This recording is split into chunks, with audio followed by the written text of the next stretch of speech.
Ирина Чиркова при мен. Здравей, много ми е приятно. Здравейте, благодаря ви за поканата. Надявам се да си говорим на ти, защото така сме рок-н-рол радио и скъсяваме дистанция. Ирина, чакам те много отдавна в студиото на Зирок, да си призная. Преди доста години случайно попаднах, като четох материали около Съли, Ерна и Готсмак. За твоето участие в кредитите видях името ти и към това 100% е български музикант. Така се оказа. След това се успях, благодарение на социалните мрежи. Те имат и хубави страни. Успях да те намеря. И много мило. Преди около 6 години излезе един материал по българския Rolling Stone писанието за теб и за други българи, които са много успешни на световната музикална сцена. Добре дошла отново в София. След колко години се връщаш?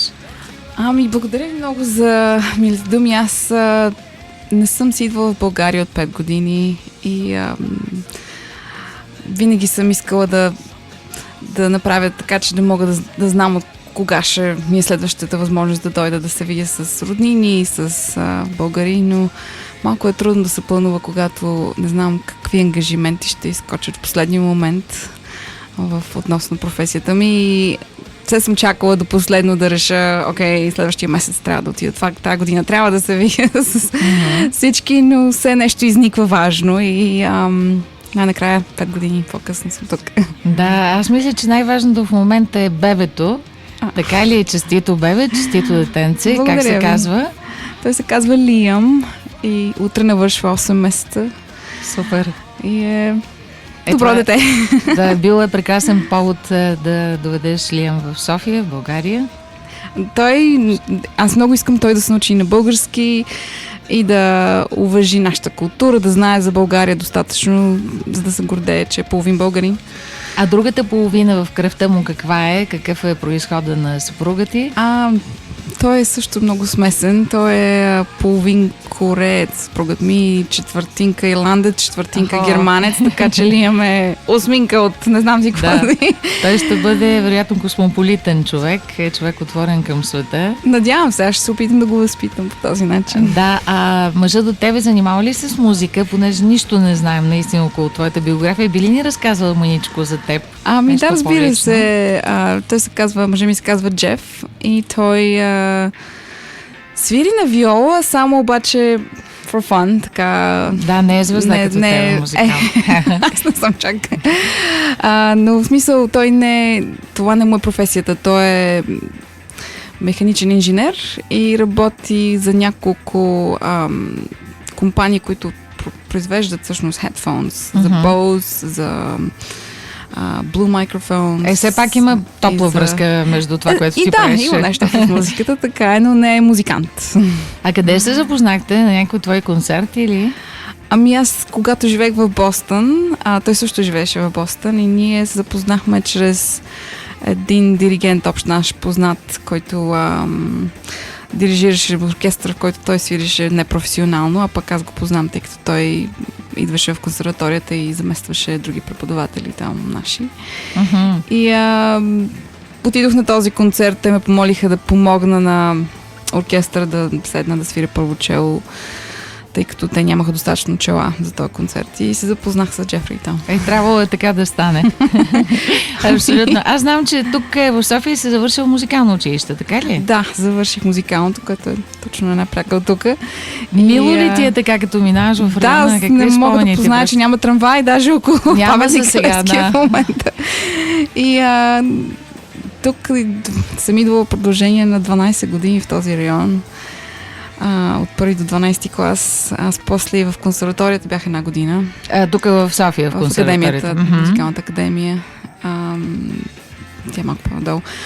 И има много мили спомени от тази част на София и малко не мога да повярвам, че няма да се срещна с хората, които съм свикнала да се виждам, идвайки тук, но се радвам да се запозная с вас, в случая на живо. Да, с целия ни екип. И с целия екип. И какво после? Една година кара тук в академията, след това какво се случи?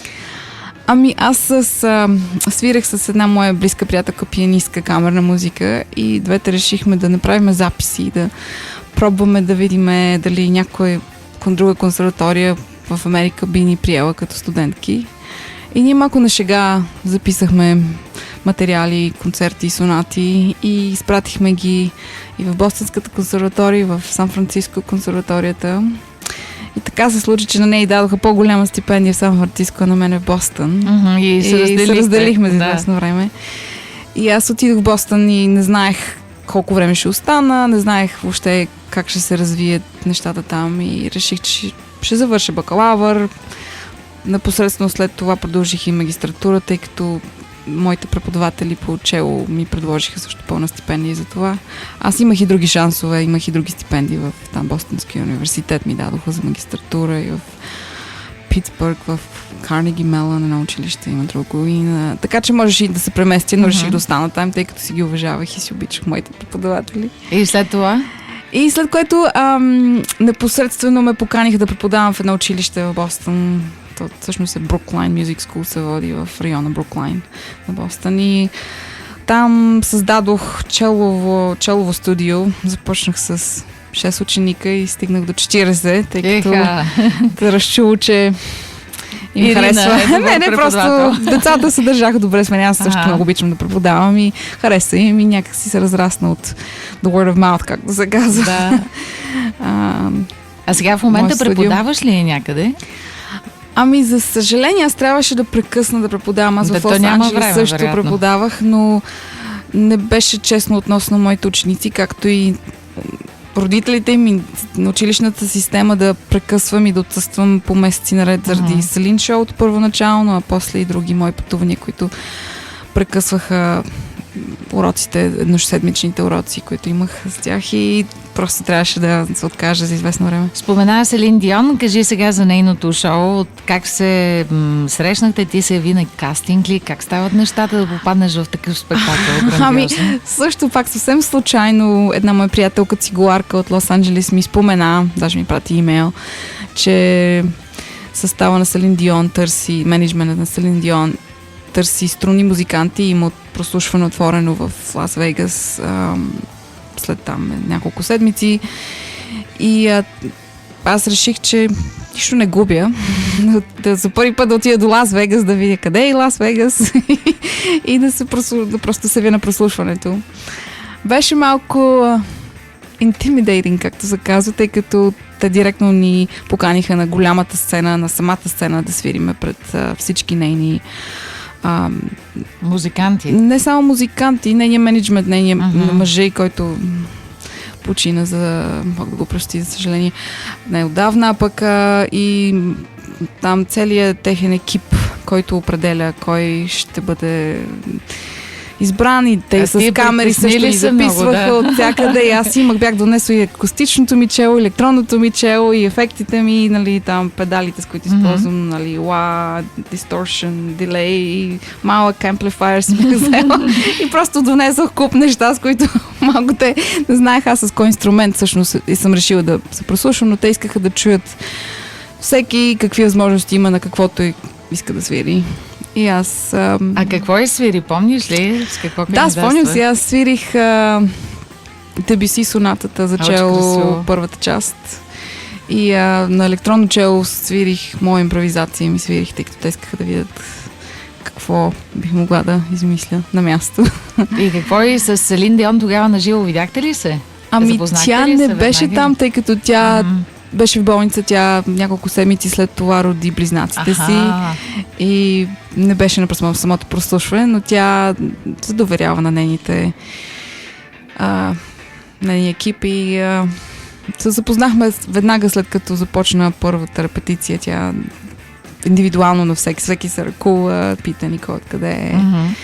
И тя е много земен човек, много лесно се работи с нея и една от всъщност малкото известни хора, не много малко, но малкото поне толкова известни музиканти, които нямаш чувството, че има нещо като attitude ли, как да се каже.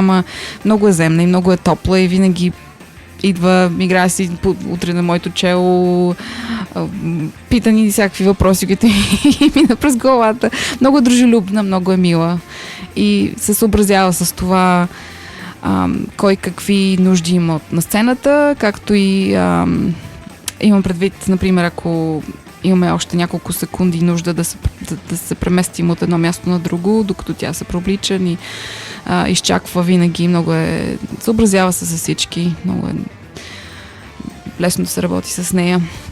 Както и за голямо мое щастие, тя ми разреши да си намеря заместничка, докато аз раждах и имах там няколко седмици оф от шоуто през декември, януари. Малко отсъствате, със сигурност една майка. Колко време ти дадоха всъщност? Или ти си взе майчински реално? 3 или 4 седмици. Това още. Е всичко. Да. Значи раждаш, хващаш бебето и тръгваш на работа. След това лъка и колофона.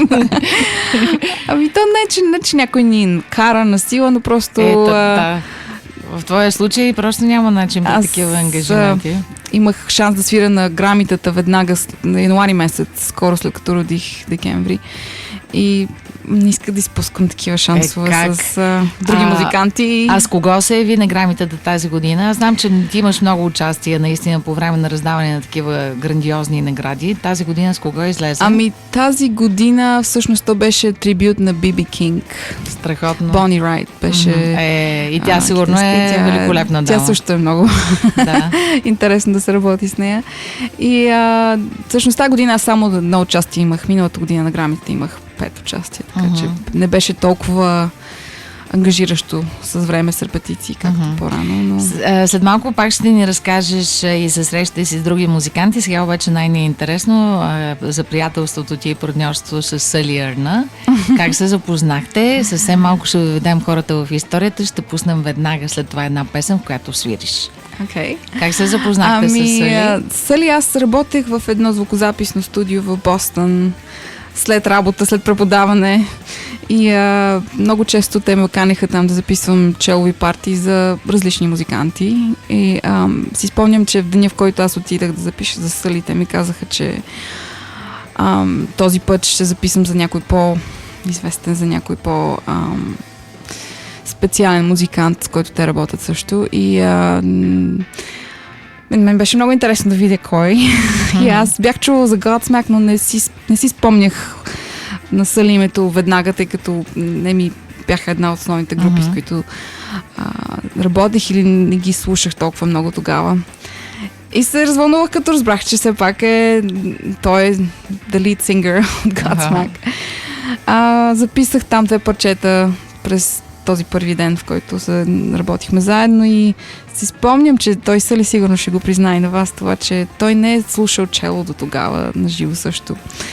И след като чу Until Then, партията на Until сега Then, ще пуснем след малко, да. И той се разплакал, защото много му харесал колко е близък инструмента до човешкия глас и колко лесно съвпада с неговия глас.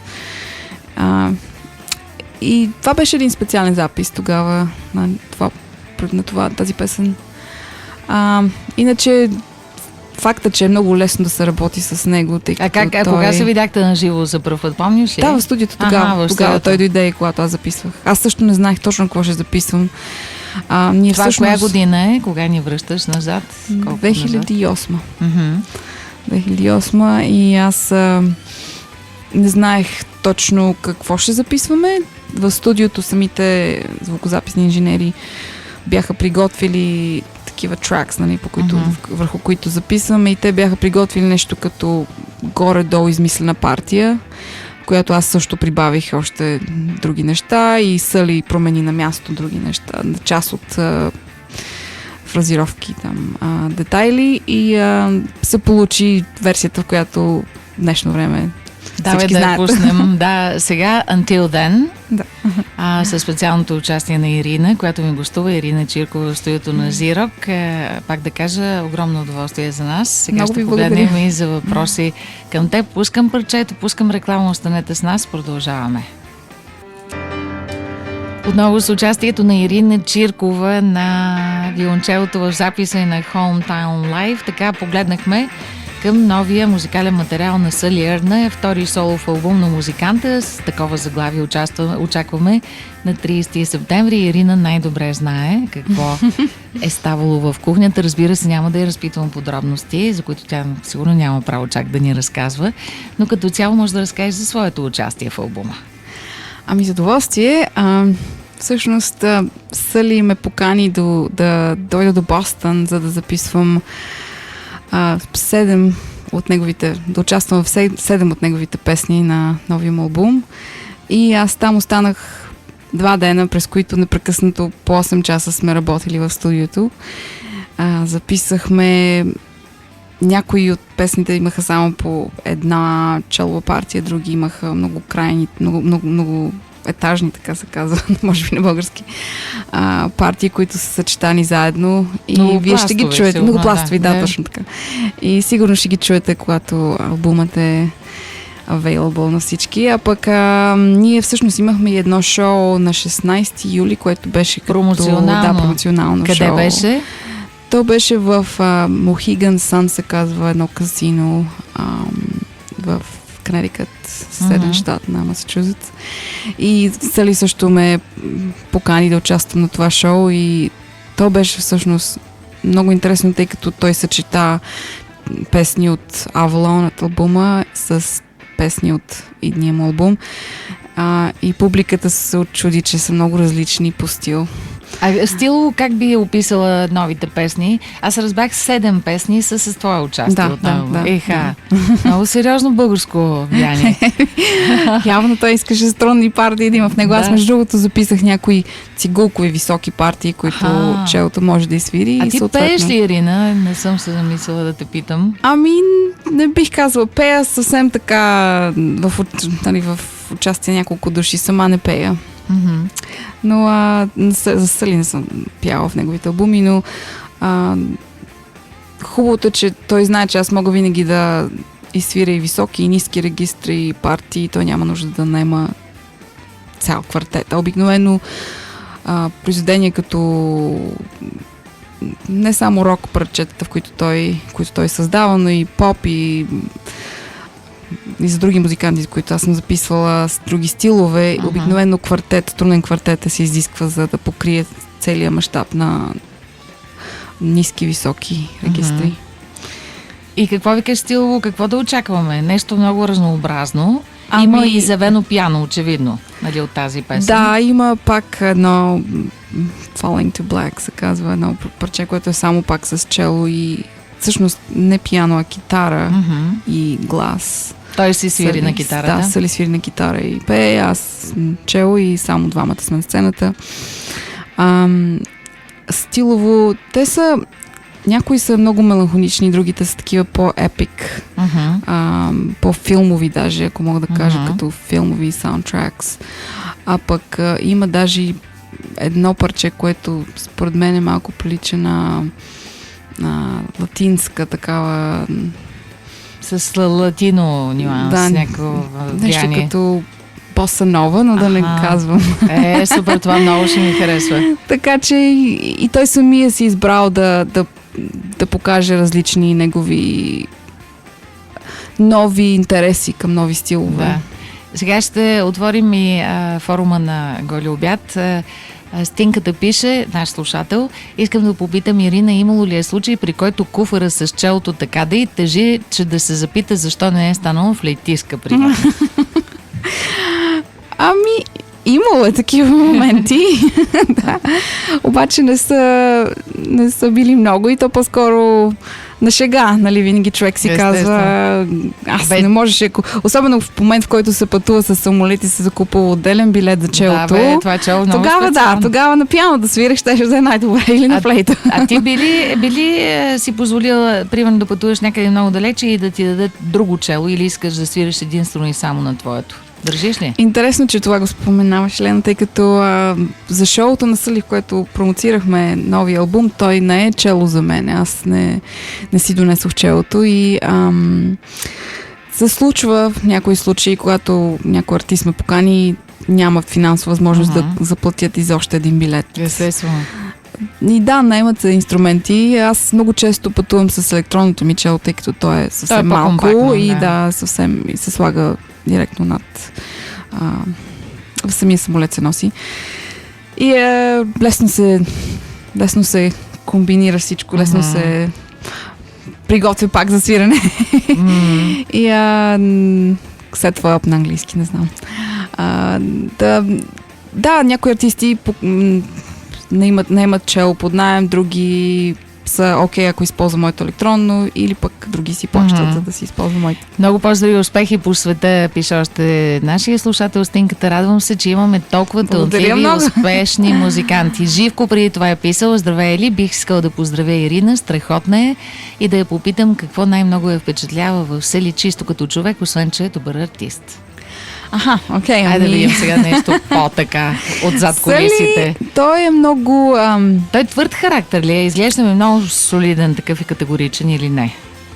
Той е твърд, но не мин, така да се каже. Той, например, винаги е бил много коректен и много честен спрямо всички, с които работи, относно това, че ако ние сме записали, той държи ние да свирим и на живо. Винаги е колегиално, се държи много честно с нас и друга черта, която наистина много ми харесва, е, че е лесно да се работи с него. Той винаги ми разрешава да му дам съвет, ако мога, по време на запис, за това как било, може би, по-добре да се пробва в друг вариант на или челва партия, или в коя част на песента може нещо да се промени. И той винаги много лесно възприема съвети. Просто вярва в нас като музиканти, хората, с които работи, и затова на мен лично ми е било много лесно да работя с него, а пък сега аз не го познавам по друг начин, да знам колко е твърд спрямо роднини. Да, без значение. Аз знам, че е веган. Това е вярно ли е? Не еде месо? Веган? Ами да, мисля, че не е ли? Верно, не е ли вярно? Не, той даже като му гостувах, той ме поканва в къщата си, тъй като има голяма. А готви ли той? И той готви, да. Така ли? Какво ти предложи? Ми беше сготвил пиле с зеленчуци веднъж, супи различни. Може да е бил в известен период от живота си. Сега това не го знам, защото преди години, като говорих с него, но то минаха вече 6-7 години, тогава може да има имало такова... Има може би такъв някакъв период, момент. Но в момента не е. Аз знам, че е много любящ татко, постоянно се снима с дъщеричката. Как се казва тя? Ти познаваш ли я лично? Скайлър се казва. Да, познавам я. Тя много сладка изглежда, тя но вече много, голяма дама. Стана вече тя тинейджър. Тя се познавам от 7 годишно момиченце. И той наистина си обожава и винаги я кани на всички шоута, на които сме свирили. Винаги говори много мило за нея и... знам, че това е семейството на него. Той винаги ще се грижи за нея. Друго, което ни е интересно, очакваме нов албум от Godsmack. Появиха се информации, че към края на годината ще влизат в студиото с работа. Нещо дочула ли си от Сали? Готвят наистина нещо ново? Нови албум, значи излиза края на септември. Неговия солов. А с групата? А с Godsmack аз не знам подробности, тъй като не ме е канил да записвам за последния им албум. Те още не са почнали записи, така че... Не са, но може би ще стане нещо пак, тъй като той последните два албума ме канеше да записвам. Така че ти си със сигурност в кредитите отдолу. Миналата година беше той тук с групата си на Бургаския фестивал. Нещо след това споделили с тебе? Нещо говорихте ли за България? Той много е силно впечатлен от България. Много му харесват хората, колко са топли и мили. Много му харесва храната в България. Много ясно, и пиенето, вероятно. Сигурно. И просто се чувства много по-добре дошъл тук. Той ми каза, отколкото в Западна Европа. Той е с италиански произход, доколкото знам. Да. Ние сме си говорили за това с него. Предполагам, че това също ни сближава до голяма степен. Топлата кръв, отношението към хубавата храна, музиката, хубавото вино, примерно. До той пътувал доста и имал много концерти. Той ми специфично ми каза, например, Германия и такива по-западни страни, които съдържат много по-студено, отколкото българите с него. Това ме е направило специално впечатление. Като сме говорили с него в интервюта за Z-Rock, Сали ми е споделил, че детството му е било много проблемно и много тежко. И благодарение на музиката, той каза, аз оцелях. И това е една от темите, които са отразени в новия албум. Така мисля, че има отношение. Затова не случайно се казва Hometown Life. По отношение на основните житейски ценности, близки ли сте двамата като светоглед? В някои отношения сме близки, със сигурност, тъй като той е израснал малко градче, което е било много бедно и имало много престъпност непрекъснато, стреляли се непрекъснато. Аз съм чела книгата му, която той е писал и трудно е било да се оцелее без да се тръгне по грешния път на наркотици или нещо друго. И той на мен също ми казва, че това, че вместо да се събира с приятелчета, които се занимават с други дейности, такива, нали, crime, той е предпочитал да се седи вкъщи и просто да си свири на барабани. Той е барабанист, както знаете. И това го е спасил тогава, пък по-късно вече, нали, той свирива с различни състави, докато си създаде собствения си състав. Самата инициатива го е водила и фокуса да успее по този начин го е държал в една линия, колкото се отклонява от това. Моите, например, какво общо имаме с него, аз също съм винаги била амбицирана да си гледам това, което свиране и въобще да давам 100% от себе си, каквото стане. Мисля, че това е, може би, което имаме общо като музиканти и хора. А иначе Зали е много откровен човек. Той, ако нещо не му харесва, винаги ще ти го каже. Аз също съм малко така, че не си поплюва. И не, нали, някои американци са куртуазни, нали? Да. Много интересно, преди малко, като говорихме за предстоящия солф албум на Салиер на Hometown Live, ти каза, че някои от песните звучат кинематографично. Сали има вече изяви в киното и май му предстои нещо като снимки. Нещо чувала ли си от тази посока? Доколкото знам, той е бил в България във връзка с филм, с който са го поканили да участва. Той сподели това с мене, но не знам подробности, кога и какво е станало със сигурност. Добре, аз имам, между другото, организирано интервю с него да издам. Горе-долу сме го планирали, така че смятам да го разпитам за още толкова много неща. Ирина, един час няма да ни стигне да говорим, имаме толкова още различни теми, просто свършва времето. Сега на финала обаче кажи с няколко думи и за други световни музиканти, с които си имала колаборация, участвала си в техни записи или на сцената. Кой от тях те е впечатлил съвсем накратичко да ни осветиш, защото знам, че от Ани Ленъкс до Кани Уест. Да, различни стилове. Няма никакво значение. Да, кажи с по няколко думи. От всеки съм научила по нещо. Някои от тях са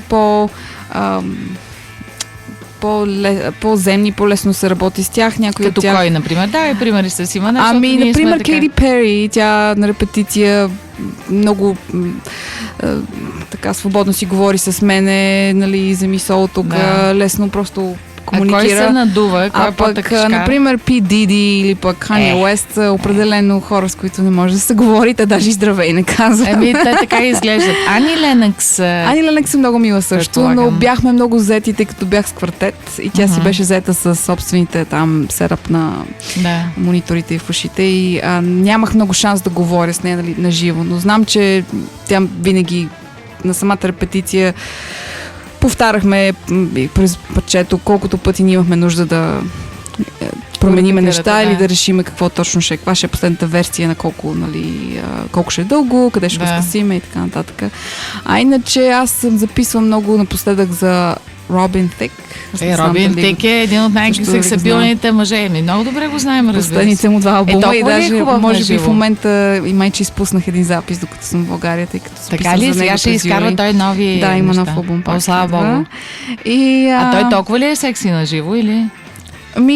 Той се държи много нормално. Аз съм обикновено само аз и една цигуларка и той ни знае имената и си говори с нас, нали. Аз се радвам, че той всъщност е образован музикант, който знае точно какво иска и сам си пише това, което написва нотите, които иска да изсвириме или даже изведнъж на един от парчетата му свирих отворена ла струна и той го чу и каза, може ли да не използваш отворена ла струна? И казва, окей, ти знаеш за какво говориш.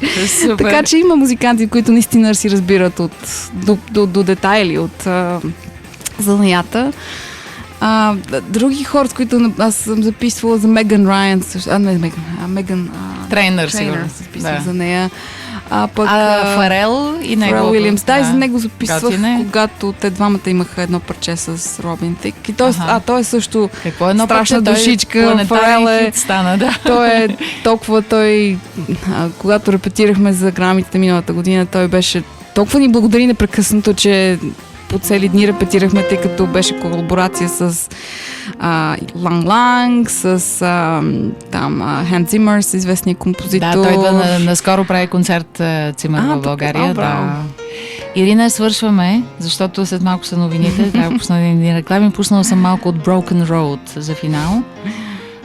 Ще държим с теб много топла връзка. Много ще се радвам. Много благодаря. Адски ми беше приятно. Отвори ни толкова широко прозорците и вратите в музикално отношение. Много се радвам. Много мил, много топло студио при вас и много приятно. Благодаря ти, Ирина Чиркова, специално по Зирок.